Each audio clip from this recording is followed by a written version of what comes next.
Hello everybody and welcome to this day to stage 14 of the ALLEZ Tour de France. Today we are heading from let me find out, Blagnac to Rodez. And actually, you know who won here last time we came here? It was Greg van Avermaet. Yes, Greg van Avermaet won here last time. Had us again in that epic sprint, as I think some of you will remember. Haysink swept up before the end. I think, or was it Kelderman? Someone was swept up before the end from Lotto NL, and it was a win for the big man from Belgium. Little did he know he was going to go on to win every single race that's possible in a couple years' time, and he could take today's stage. However, it's a hill stage. Well, it's a pretty similar one to the one he won before, but I think that it's a lot more competitive this year. We have two Cat 3 climbs, one over a viaduct, which will be interesting. Then the final run into Rodez, which is, I believe, going to be hilly. So, my pick for today is a breakaway rider who can do hills. It will either be Vakoj. I'm going to go for Vakoj, but I think it's between Vakoj or Stibar. Czech team look very, very competitive in that breakaway. So, let's have a look what's going to happen in the stage then, as we head into Rodez.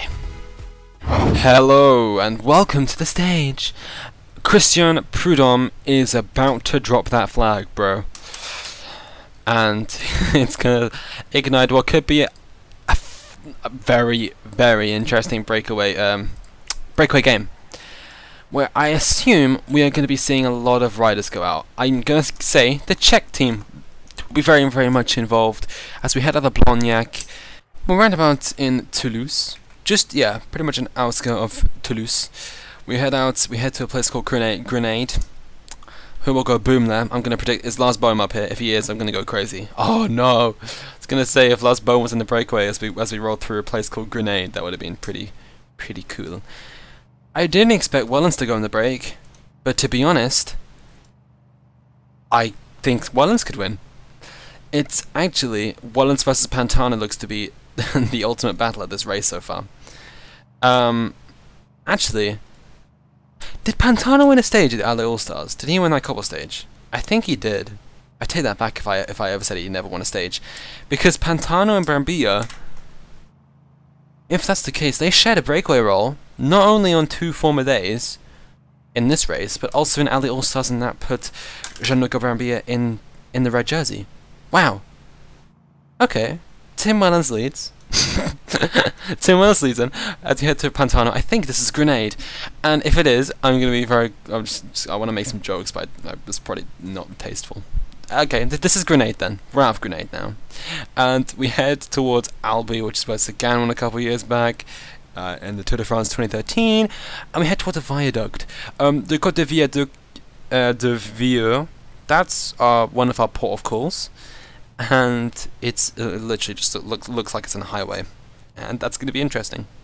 Then we head slightly inland. We're going across, cutting across France today, very similar to the 2015 route. Yes, they're not very inventive with their routes, we know that. But we head into Rodez, and none of my picks for the break have actually ended up going in here. But if I had to choose out of these guys, Tim Wellens is my man, but I don't think they'll let Tim Wellens go ahead and win the stage, purely because he's too high up in GC. I'll catch up later on for the intermediate sprint. Well, who's going to win sprint in the break? I don't know. Pantano gets it. Sprint in the peloton though, such a model is going to lead it all out. But I think Caleb Ewan will really want some points. It's early on in the stage, and oh, there comes Demar. Demar's finally going to take some points back on Ewan. I don't know. Demar looks strong. Demar takes it on what was not even uphill, but Demar, he's finally got some points back. Whew. And Caleb Ewan will be frustrated. He'll be out of breath. I don't think any of them will really be contending on this final. It's a steep one, isn't it? It is. Yeah, we head under a bridge and we snake round Rodez into that final bit. I just realised they finally fixed the bug with you can press the little intermediate things and it'll go to it. So I'm sorry about on the other stages where I've had to like scroll through every single sprint point of the day, and it's kind of become a bit of an anticlimax. But yeah. Anyway, I take that back. I'm sorry. Illuminate are controlling the pace for Valverde, I presume, because today actually could be a Valverde stage win. Same for Alaphilippe, he's right up here getting protected. Michal Kwiatkowski in the same treatment as well. Gianluca Brambilla, though, he's just seeing off his teammate in the break. That's it then. I'll catch up later on. Well, Wellens is in the break. 2:22 is the lead at the moment, but it's really a chasing game right now. They're all going for it. There definitely won't be any sprint points on offer for the pure sprinters today. I don't know why my guy's chasing, because that's very, very annoying. He's not supposed to be chasing. That's Christian Sørensen. He's trying to get bottles, but please don't. Okay, there we go. And there are sprinters here. Arnaud Demar, lots of people. I think Michael Matthews is out of it. Michael Matthews potentially an outsider for the victory today. It could end up as a peloton affair, but I think the break though are safe for the win. Potentially, it's a strong break, especially with Wellens and Pantano, that duo that have just really, really been attacking each other on every single mountain points. But okay, a climb is coming up, the Col du Cosenel.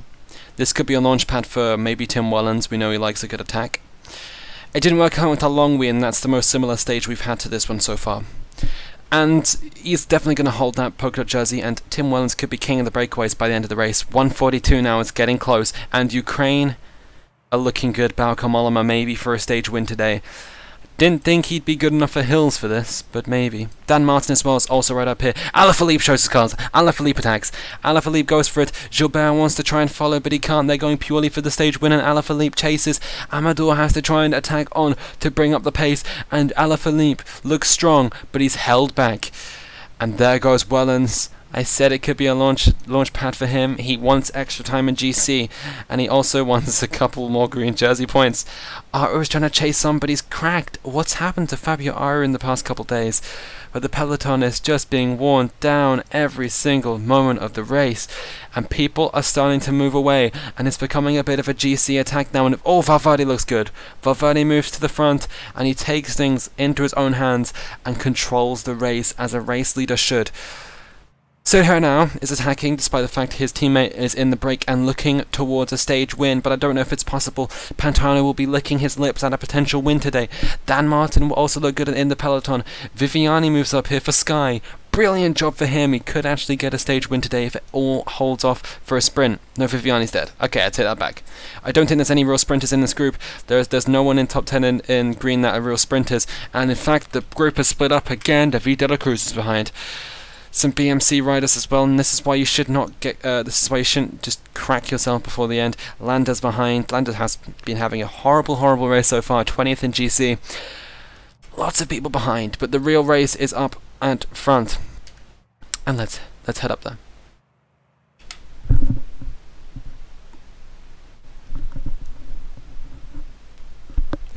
Brambilla is going to try and attack for a second stage win. It's maybe a bit too early on this descent into Rodez, but it's going to be fast. We hit the climb, and it gets steep. It gets very, very steep, actually. But Brambilla is looking good for Canada. Can it be stage win number 2? No, it's not. Is he setting up Michal Kwiatkowski? Young also surging through the centre. There comes Stibar, and it looks good for the Czech team. They're going for Gilbert. I don't even know who they're going for. Cobrelli as well as a strong rider. But at the moment, the breakaway looked to be just... oh, they could feel their breath. And there comes Valverde. Valverde with the acceleration. It can't be matched. It can't be matched. Gilbert's going to try and come and challenge him, but Valverde's just striding away, and no one can challenge him. And that is probably the most iconic win of this race so far. And the Maillot Jaune takes his second win in that jersey, his third win of the race so far. And Alejandro Valverde, he can't be beat. He can't be beat. I think it's real. Valverde could be our winner. Wow. Michal Kwiatkowski gets third, Tim Wellens swept up for 4th place, Bauke gets 5th, Galopan for 6th. Illuminates sweep up the points in this group though. Good job to them. But it's a difficult day for many riders to swallow. Sprinters are out of it. But Valverde, wow. No one can match him, third stage win of the race. And after what was a very, very disappointing LA Spring Classics for him, he's come back to the Allez Tour de France, and he's gone crazy. Illuminate. Wow. Let's go to the podium. Here's that win. And he just rode away from everyone. No one can match his speed. He didn't get a time to celebrate last time on that photo finish coming into Station des Russes. But today, on the run into Rodez, he did it. Let's go to the podiums then. Valverde wins. Head of Gilbert, no time gaps, and Kwiatkowski. He'll get bonus seconds, I presume. and indeed, I can't tell. But Bardet, he looks good. But he's got a lot on his plate right now. 50 seconds he's going to have to chase somehow. I don't know where it's going to come from, but it's going to have to come from somewhere.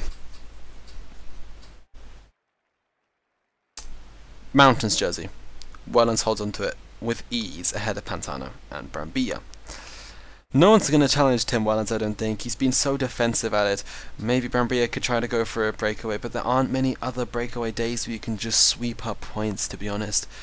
We've kind of had most of them. Tomorrow could be another one, but it looks to be it, to be honest.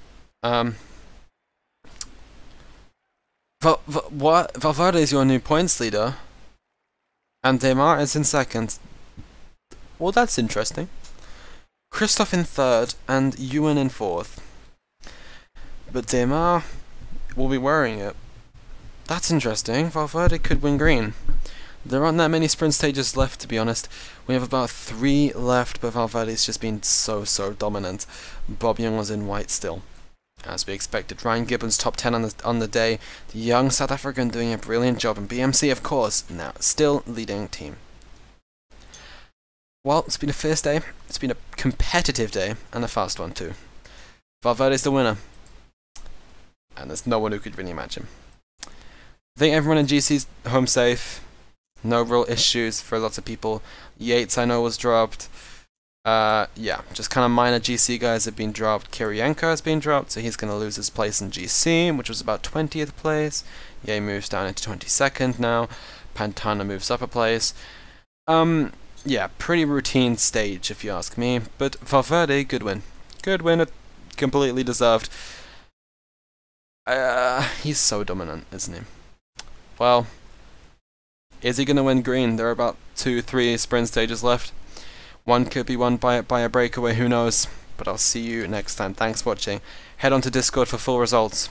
Thanks for watching. Please subscribe, and ta-ra.